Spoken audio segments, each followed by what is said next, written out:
You know what a real U.S. president would do? Say that C-130s are on their way to Niger today with the water and the medicine and the food our troops need, that they will have a full fighter pilot escort there, and if the Nigerian government or any other third world thug tries to even turn on their air defense systems, we should show those leaders and those thugs what the target package looks like on their houses and their family members.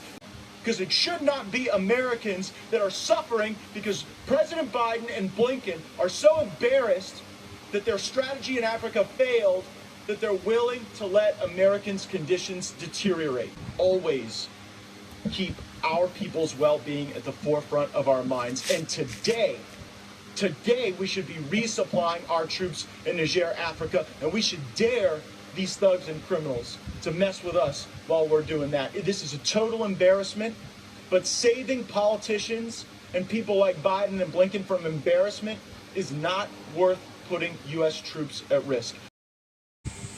All right, my beautiful peoples throughout the world. You hear what this man is saying? This is a United States Senator. And do you hear what he has to say about Africa? Because Africa has now decided that it wants to be free.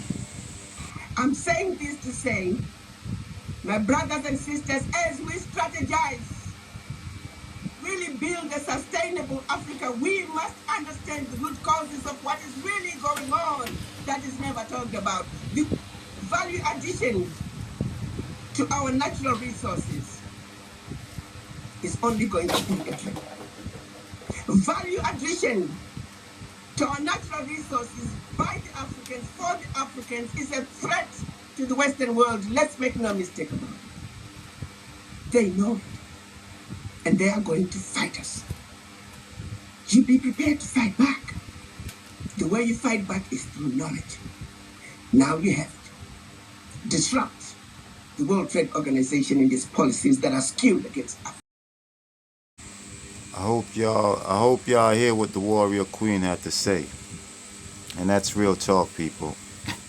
You know, Africa is on the rise. And the powers that be, the Western powers, they see this. Right?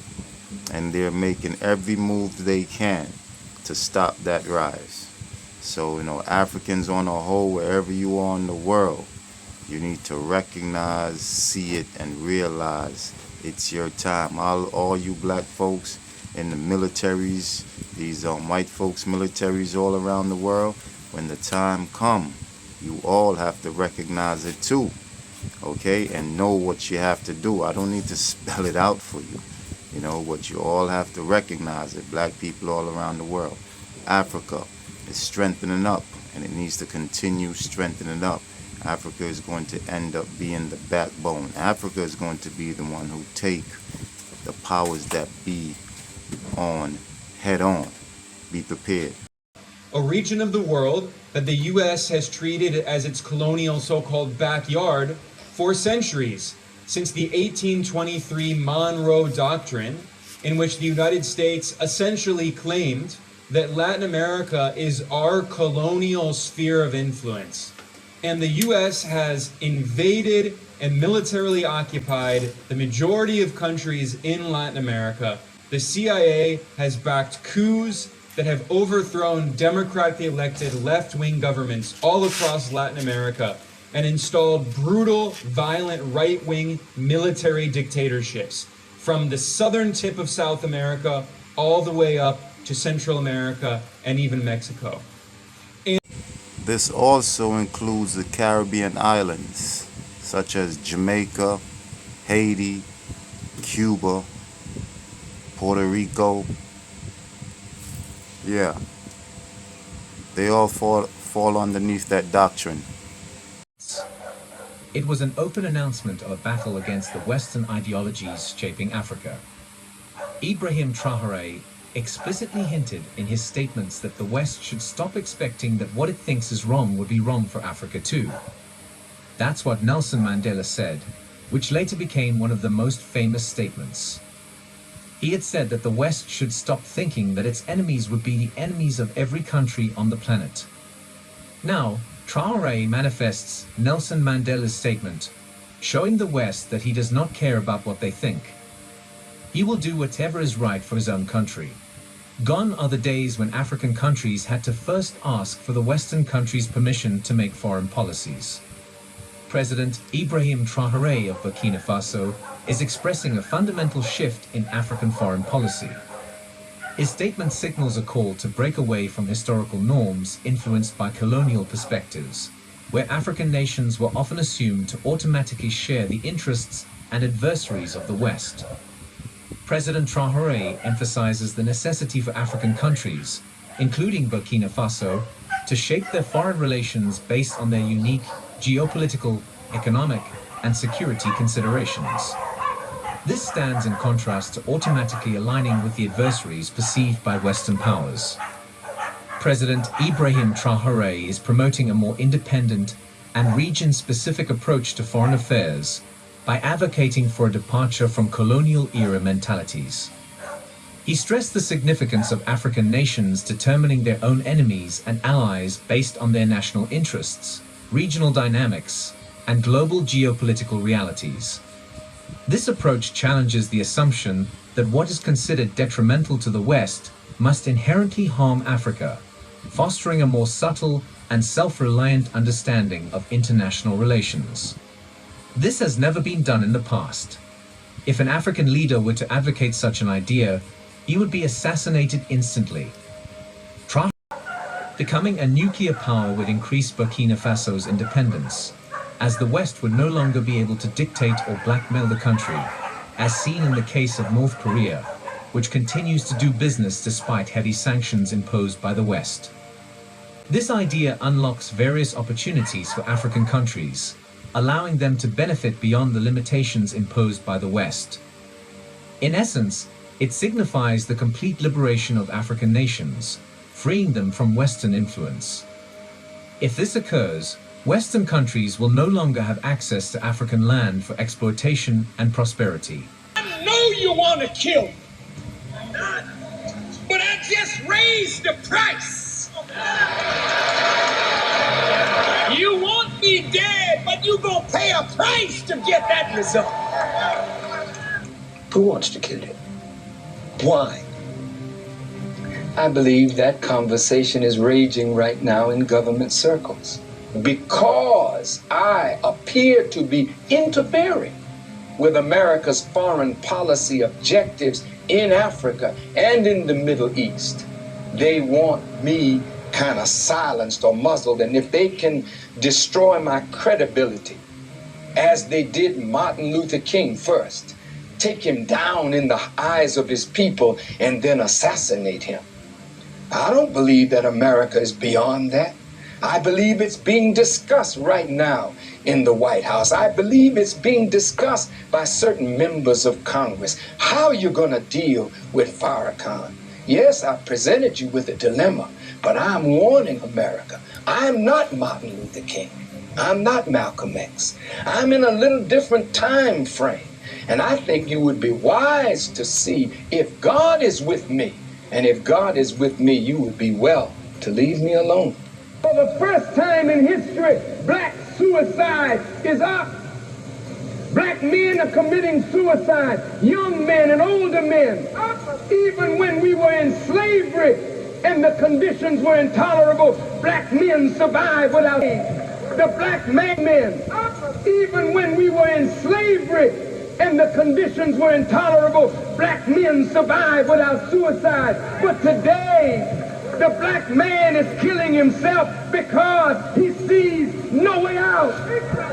I ask you, how in the world can you say that Farrakhan is a bigot, is a racist, is a man that's against the good of his people, when I come with a solution to the problem that 400 years of America's racism has committed? I charge the white man, ladies and gentlemen of the jury, with being the greatest murderer on earth. I charge the white man with being the greatest peace breaker on earth. I charge the white man with being the greatest adulterer on earth. I charge the white man with being being the greatest troublemaker on earth. So therefore, ladies and gentlemen of the jury, I ask you, bring back a verdict of guilty as charged. History is not false. If he says that the white man did all these things, I did not write the white man's history. That history is written in murder, in the bloodshed of the darker peoples of the world, and even in the bloodshed of your own people.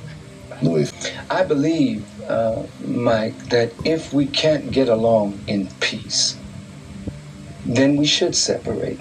We have serious differences that are exacerbated now over time between black and white. The question that we have to answer, are those differences irreconcilable? Are they? I don't know. Have we tried as hard as we could to reconcile them?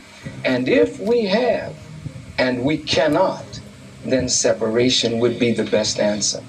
Black people, we can't sit around waiting for white people to do for us what we should be doing for ourselves, and our failure to do this is our fault.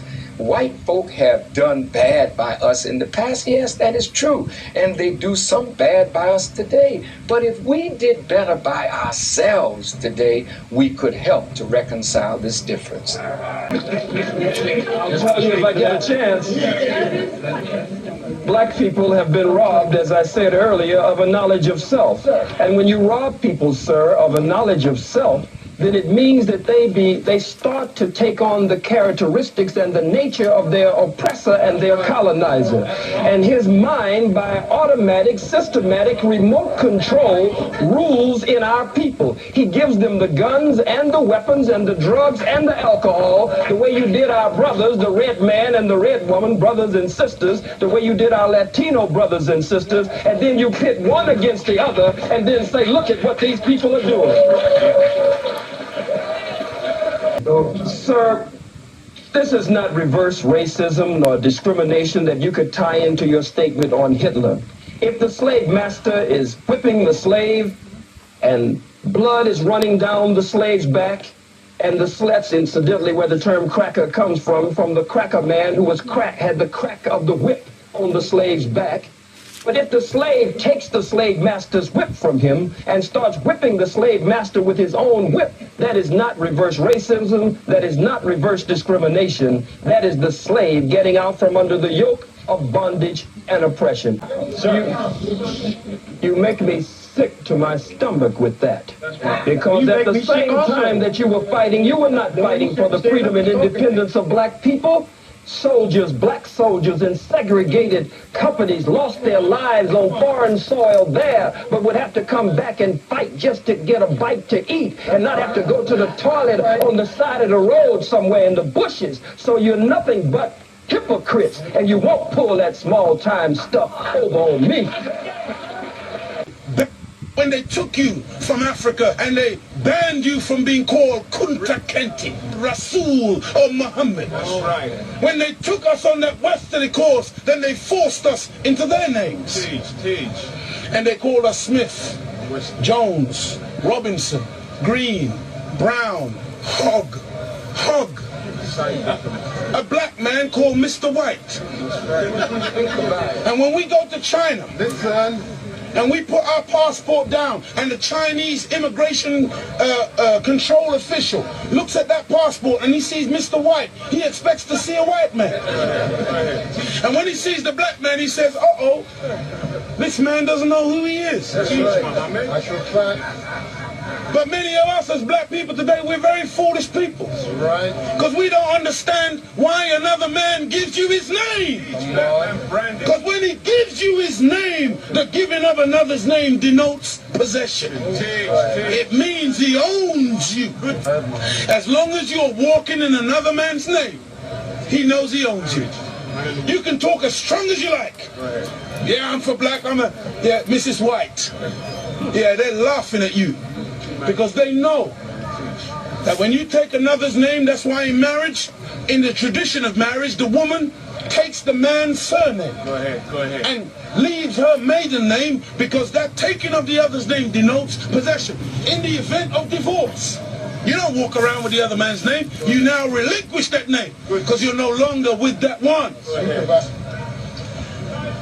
What brings about insecurity is when you have a false concept of yourself. And the false concept of self is white supremacy. They believe that they are better because they are white. And as a result, see, when a man has that kind of silly mentality, Hitler had the silly mentality that the white man, the Aryan, is superior. So then at the Olympics, Jesse Owens kicks up all the Aryans. Hitler is outraged. He's angry. The white man pushing white supremacy. That's why they would cut off our penis when they would lynch us. Penis envy. They're afraid of the black man because of our potency, because of our manliness. Because when you look at the black man, he's a real man. He's strong. So then they would have us as mandingos, fighting one another. That's why even today, they want to be the heavyweight champion of the world. They can't find a white man to do it. So they tried to turn a black man, Frank Bruno, into a white man. They called him the Great White Hope. They're desperate. We're not allowed to play golf. Why are we not allowed to play golf? Because we are inferior. We can't play the game. But let one black man into golf. Then all of a sudden there's a tiger in the woods. And he doesn't just play golf, he becomes the master. We're not allowed to play tennis. Let black people into tennis. We go straight to Wimbledon and win it in 1935. A black woman. Now, Venus and Serena, they run out of opponents. They have to play each other.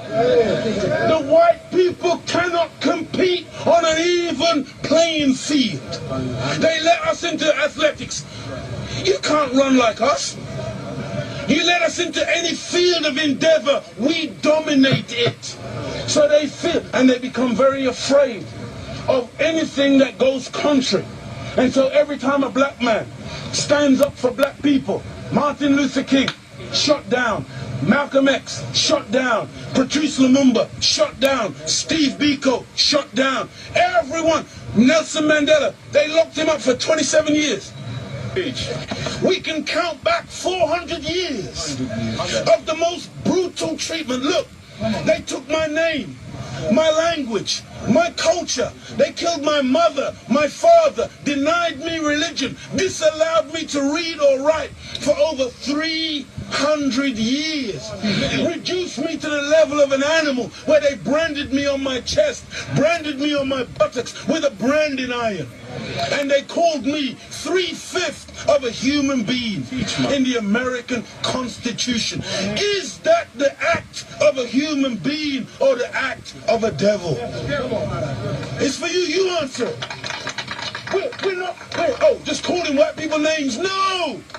We're just going on the basis of what we have experienced. Black people were taught to hate ourselves. That's right. Even to this day, many of my people suffer from self-hatred. And you will see us trying to change our skin color. When I was born in the 50s, in Jamaica, they would take, like my nose, the mothers would sometimes take the nose and try to squash it, to hate self, that they felt that the baby was ugly if it had thick lips and broad nose and black skin. And so this is in order to counterbalance that degree of self-hatred, there had to be a teaching given by Elijah to black people that would allow us to fall in love once again with ourselves. See, because look, I know you're a wise man, and so you must understand that I'm a baby in wisdom, but I'm not a fool. And he's saying here today that the Caucasian is in fact the oldest group on the planet. I beg to differ. Look, one of the most famous anthropologists is Professor Leakey. And when Professor Leakey went in search of the origin of human beings and human species, he didn't stop very long in Europe. He went to Africa. And the oldest bones and the oldest human beings to this day that you call Zinjanthropus, using the Latin meaning Zin and Xanthropus, meaning a black man, that oldest man, they say, is millions of years old. You went back and found one even older than that. You called her Lucy, a black woman. Go ahead. And every sensible historian, anthropologist today agrees that the black man is the father of human beings. Even your geneticist, Mr. Mendel. Go ahead. You have Mendel's law. Go ahead. Mendel says that light eyes are recessive. Light skin is recessive. You can take the recessive, the dark skin is dominant, the dark eyes are dominant. You can take the recessive from the dominant, but you can't get the dominant from the recessive. This is Mendel's law. And so all of your scientists have proved that you can't look. Black is not even a color. That's right. Black is the mother and father of all colors. And if you want a baby, even if the woman is a white woman, the baby has to come out of the triple darkness of her womb. And this is the origin of all life. Within the black, you have the whole color spectrum. But in white, you can, two white people laying down together, they can only produce white.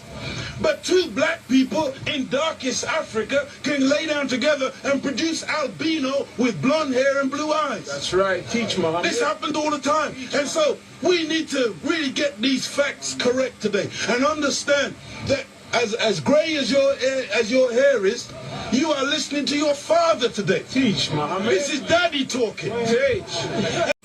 Okay, peoples, you made it this far. Do the right thing. Like, subscribe, press the notification button, hit all. You know what I mean? Building this new channel. You know, be on a different